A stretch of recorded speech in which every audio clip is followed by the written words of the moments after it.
Olá pessoal, aqui é o Renato Haddad. Vamos a uma dica do Entity Framework Core 2.1, versão final já. E neste vídeo eu vou mostrar para vocês como criar dados numa estrutura inicial, que é o famoso seed data.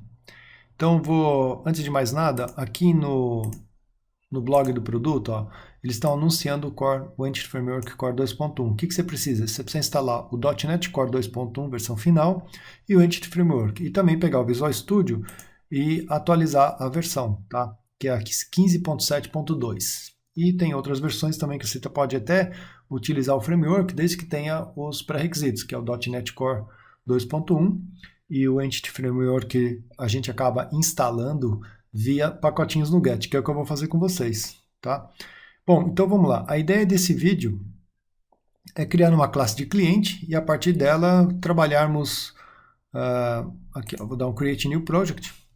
Então vou criar uma classe cliente, criar uns dados iniciais e rodar via Migrations os comandos para que possamos executar isso diretamente no banco de dados. Então, ó, Visual C Sharp, Console Application do tipo .NET Core.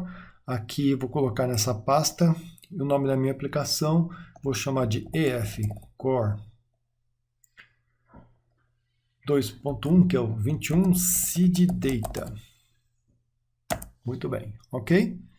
Primeira coisa que você vai ter que fazer, deixa ele só carregar o projeto, é instalar via NuGet os pacotinhos do Entity Framework. Bom, Renatão, como é que eu faço isso? Super simples. Aqui, ó, no projeto, deixa ele carregar as dependências. Bom, nas dependências que ele colocou, ele está fazendo o quê? Instalando, né? Então ele está fazendo download. No SDK, você vai ver que a única dependência que ele colocou aqui, ó, é do .NET Core.app. Não tem o framework, o Entity Framework Core. Então, ó, botão direito, vai lá para o adicionar do NuGet, vem aqui em Browse e você vai colocar Microsoft.Entity Framework Core. Ele vai fazer um search lá no site do NuGet e já vai localizar a última versão. Esse Include Pre-Release eu deixo desmarcado porque eu quero já a versão final, que é a 2.1. Tá? Então, a última versão estável, que é a 2.1, já é a versão final. Você vai dar um clique no aceitar e ele vai instalar. Bom, qual o banco de dados que eu vou usar aqui? Eu vou usar o banco de dados SQL Server. Então, ó, no mesmo comando ali, você pode mandar ele pesquisar o Microsoft Entity Framework Core.sql Server. Pode também já colocar o install dele. E via NuGet, eu vou fazer via PowerShell, tá? Mas é possível você também fazer diretamente aqui pela ferramenta que é o Tools. Tem um Tools aqui, ó, tá vendo? Só dá um install. Então esse install do Tools é da ferramenta em si do Migration, tá bom? Via a janelinha do NuGet aqui, do Command. Pronto, feito isso, ó, tem aqui já via NuGet os 3 pacotinhos instalados. Ok, Renatão. Feito isso. Primeiro passo, criar a classe. Então vamos lá, botão direito, Add New Class. Vamos criar uma classe que eu disse a vocês, chamada Cliente.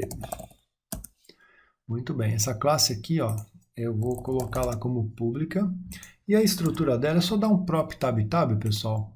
Mas a estrutura dela basicamente é essa aqui, ó. Tá? Vou dar um Ctrl KD. Ó, a classe aqui, ó, ela tem o client ID, o razão social, cidade e o telefone. Você sabe que toda vez que você colocar o nome da classe seguido da palavra ID, o próprio Entity Framework já identifica como chave primária, tá? E ela é do tipo int. Tá. Dito isso, salva. Próxima classe que nós vamos criar aqui é do contexto em si. Então, botão direito, Add New Context, Add New Class, vou chamar de banco contexto. Esse banco contexto, ele vai fazer o seguinte, ó, eu preciso no banco contexto colocar que ele vai usar o using Microsoft.Entity Framework Core, tá? E essa classe do contexto até vou deixá-la como pública. E essa classe, obviamente, vai herdar de dbContext. Tudo que herda de dbContext já tem toda a estrutura do banco de dados em si lá prontinha para você fazer. O próprio framework faz a checagem se o banco existe ou não, a parte de acesso a dados, etc. Tá? Eu vou criar uma propriedade do tipo db7 do meu objeto cliente, que é a minha classe cliente. Vou chamá-la de clientes, que é o nome da minha propriedade. Tá? Então isso aqui, ó, o db7 se encarrega de fazer o CRUD dinamicamente lá pro próprio objeto que é a classe cliente. Tá? Bom, vamos lá agora criar o seguinte, ó, escreve override, dá um espaço, você tem um onModel e um onConfiguring. Primeiro, na configuração aqui, eu vou dizer para ele o seguinte, ó, essa configuração, eu vou usar uma sintaxe que a partir, deixa eu quebrar aqui, ó, a partir do finalzinho ali do fecha parênteses, eu vou colocar aqui uma expressão, tá? Que ele vai colocar um option builder. Quem que é option builder? É o nome dessa variável aqui, ó, tá? Option builder. Então, no option builder, eu vou dizer para ele que eu vou usar o quê? Ó, .SQL Server. SQL Server, que é Use SQL Server, que é o nome do banco que eu vou colocar, tá? E justamente o nome do banco que eu vou colocar aqui, a sintaxe dele, eu vou pegar prontinho aqui para não errar a string de conexão. Que no meu caso, chama-se, o servidor é o Earth, que é o nome da minha máquina, o database eu vou colocar o banco de dados com o mesmo nome da minha aplicação, que é EFCore 2.1 CDData, e o Integrated Security igual true, tá? Caso você tenha user ID e password, você também, por favor, coloque, senão ele não vai reconhecer. Muito bem. Qual o próximo passo? Eu quero colocar dados agora. Então, vamos lá. Override.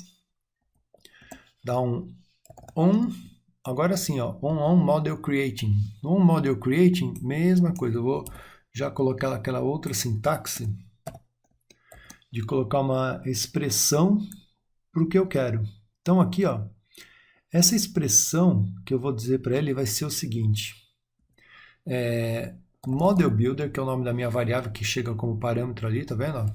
Então, Model Builder dela, ponto entity, mas é o entity de quem? Da minha classe chamada cliente. Tá, da minha classe cliente, abre e fecha parênteses, e aqui eu vou colocar assim, ó, hasData. Esse hasData vai justamente criar, ó, o parâmetro que ele recebe aqui, ó, é um array de clientes, tá? Então, ele está esperando um array de clientes. Esse array de clientes, eu vou colocar aqui um conjunto de informações que são os dados do cliente. Que, na verdade, ó, eu tenho aqui o cliente ID igual a 1. Eu tenho aqui Microsoft, Google e Amazon. Vou tirar esse Go daqui, ó, Amazon, tá? Eu tenho aqui a cidade e os telefones, respectivamente. Os dados, você pode colocar quantos clientes você achar melhor. Então, dito isso, está pronto, ok? Finalizamos. Agora vamos à documentação. Primeira coisa, para documentar os passos, eu já criei aqui, ó, um documento para vocês, tá? Essa documentação é só para ilustrar, tá, pessoal? Passo 1 é usar o Migration. Como que eu uso Migration? Então vamos lá. Primeira coisa, Build, Rebuild Solution. Renatão, posso usar através do Package Manager Console, já que você instalou a ferramenta Tools? Pode usar, tá? Mas eu quero usar via PowerShell. Então o truque aqui é assim, ó, botão direito no Solution Explorer, abra o projeto lá no Windows Explorer. Uma vez estando no folder, segura o Shift, dá um clique com o botão direito no mouse. Você vai ter Open no PowerShell ou então no Command Prompt. No PowerShell que ele abriu, que está ali, eu tinha dito que eu quero o quê? Vamos voltar no projeto ali, ó. Aqui no projeto, ó,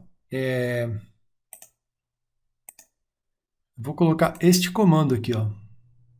Ctrl C.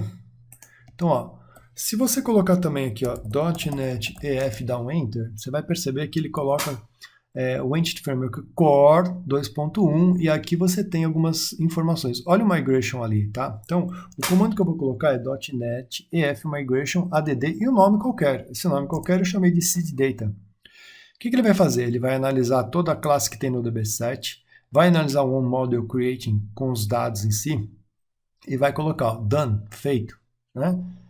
E caso você queira remover, basta usar o Migration Remove. Vamos ver o que ele criou aqui no Solution Explorer. Olha, ele criou uma pastinha chamada Migration, contendo já o seeddata.cs. Olha ali, ó. Então, o que tem neste conteúdo? Ó? O create table clientes. Olha o ID do cliente aqui, ó. Ele é nullable falso, do tipo inteiro, tá vendo?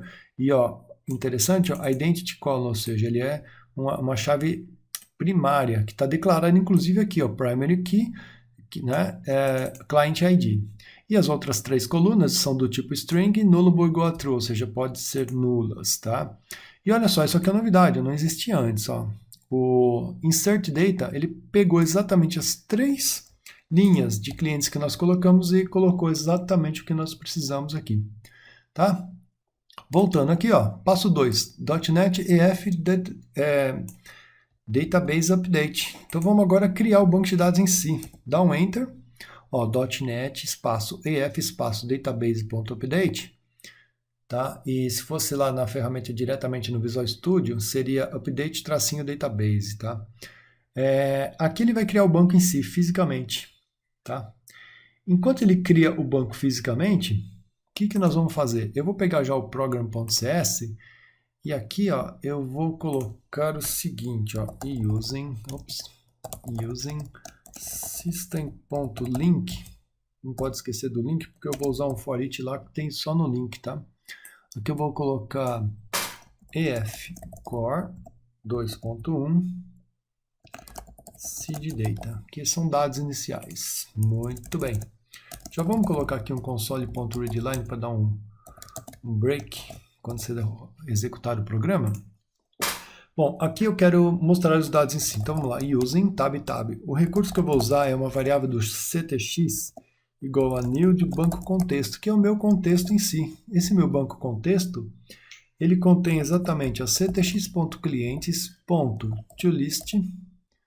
Esse toList vai no banco de dados, e aqui sim eu vou usar aquele recurso que é do using system.link, que é o tal do for each. E o for each só funciona para onde você tiver uma lista, tá? Então, ó, eu vou colocar aqui um x e vou dar uma expressão lambda para ele. Deixa eu só pegar essa sintaxe aqui, ó. Que, na verdade, essa sintaxe eu estou só mostrando o quê? O console.writeLine, e aí vem uma expressão, né, para mostrar as três propriedades, a razão social, cidade e telefone do meu objeto X. Mais nada, tá bom? Então, feito isso, vamos dar um Ctrl S e vamos ver aqui no PowerShell, ó, o Apply Migration, ou seja, ele aplicou Migration. Perfeito. Vamos executar? Bom, nesse instante, ó, eu executei aqui o program, ele vai abrir a aplicação, colocar a mensagem do cabeçalho que eu tinha dito ali em cima, e vai ler o banco, e vai mostrar as três linhas, ó, tá vendo? Mostrou as três linhas respectivamente. Note que a última chama-se Amazon, que é a minha razão social, correto? Bom, dito isso, finalizamos. Vamos voltar aqui, ó. Tem aqui, ó, trocar o nome de Amazon para Amazon Go. Então, ó, vamos trocar aqui, ó, Amazon para Amazon Go. Veja, eu estou no modelo de alteração de dados, no modelo inicial, estou montando os meus dados, a forma que eu quero, antes de executar a aplicação oficialmente, né? Então, aqui, ó, mudar os dados e compilar, não pode esquecer disso. Então, aqui, ó, vai no Build, Rebuild Solution, tá? E a partir daí eu fiz uma alteração em um dado. Você pode fazer uma alteração em vários dados que você queira, não tem problema nenhum. Ctrl S, deixa eu só ver aqui no output, ó, compilado com sucesso, tá? Então vou lá no meu PowerShell, vou dar um Ctrl V, que é o .NET EF Migrations, no plural, add Amazon Go. Enter. Cara, ele vai olhar tudo que eu tinha inicialmente de dado, olha só, ele está olhando o nível de dado, tá? Está usando o dado e trocando para o que eu alterei, que é o Amazon Go. Então ele criou aqui, ó, um código que é a alteração, ó, update data de quem? Do Amazon para o Amazon Go. Como é que ele sabe isso? Na razão social, mudou para Amazon Go de quem? Do meu client ID igual a 3, tá? Perfeitamente. Então, vamos voltar no meu passo ali, ó. E agora? Renatão, antes de executar, mostra só o script aqui para eu ter certeza. Vamos lá então, ó. É .NET EF Migrations Script. Quando você faz isso, ele vai te mostrar o script que ele vai executar lá, né? Então ele vai dar aqui, ó, lá embaixo você vai ver, ó, update, olha aqui, ó, update, clientes set, razão social igual a Amazon Go, where client ID igual a 3. Pronto, é isso que ele vai fazer, tá bom? E por último, ó, botão direito, pode dar uma setinha para cima, ó, você vai rodar o database update novamente para ele efetivar esta alteração. O script só mostra o script que ele vai executar, tá? E esse aqui, o database, ele efetivamente mostrou. Vamos rodar de novo a aplicação? Tá. Rodando, você vai ver que agora o nome da razão social aparece como Amazon Go. Então, finalizando, aí, deu certinho. Finalizando, use e abuse do recurso do OnModel Creating, que você pode definir qual é a entidade que você quer já colocar alguns dados inicialmente para que ele já tenha um volume de dados quando você for criar a sua aplicação. Nós estamos no modelo do Code First, né? Você está criando a classe em si e ele automaticamente gerou o banco. Eu nem vou abrir o banco de dados, porque isso é redundante. O banco de dados a gente acabou de ler, os dados estão ali, então está tudo criado. Use e abuse desse recurso do Seed Data do Entity Framework Core 2.1.